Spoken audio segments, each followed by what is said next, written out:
Aïe aïe aïe, malheureusement j'ai une mauvaise nouvelle pour toi si tu es automobiliste, mets de l'argent de côté parce qu'en 2025 ça va te coûter un pognon de dingue. Est-ce que tu sais ce que peut donner la fusion entre l'intelligence artificielle et les radars automatiques? Fusion!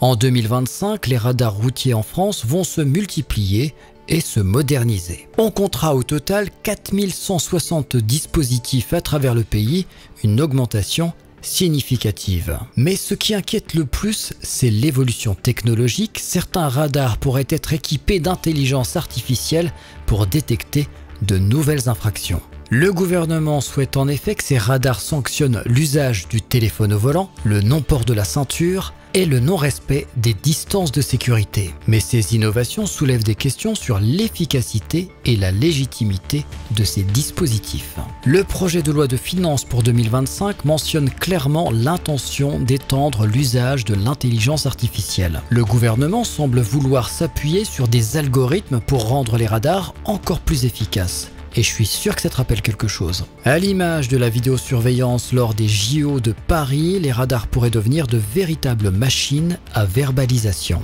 Les infractions seraient détectées automatiquement et les amendes pourraient pleuvoir, 135 € et 3 points de retrait sur le permis pour chaque manquement, et évidemment, ceci est cumulable. La précision de ces radars pose néanmoins question. Certains cas comme une voiture qui se rabat trop vite ou qui freine devant vous risquent de pénaliser la mauvaise personne. Le recours à l'intelligence artificielle inquiète autant qu'il fascine. En théorie, ces nouveaux radars promettent de rendre les routes plus sûres en automatisant la détection des comportements dangereux. Mais en pratique, cette automatisation massive pourrait entraîner des dérives. L'association 40 millions d'automobilistes dénonce un recours à outrance à la verbalisation automatique. Selon l'association, des contrôles humains menés par les forces de l'ordre restent plus justes et préventifs.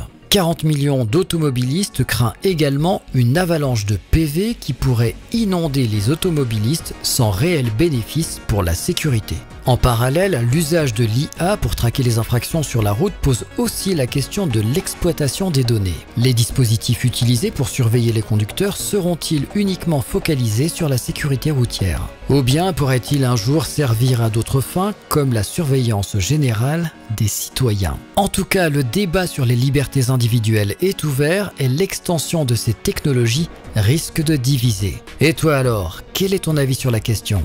Si tu es resté jusqu'au bout de la vidéo, écris en commentaire « État escroc ».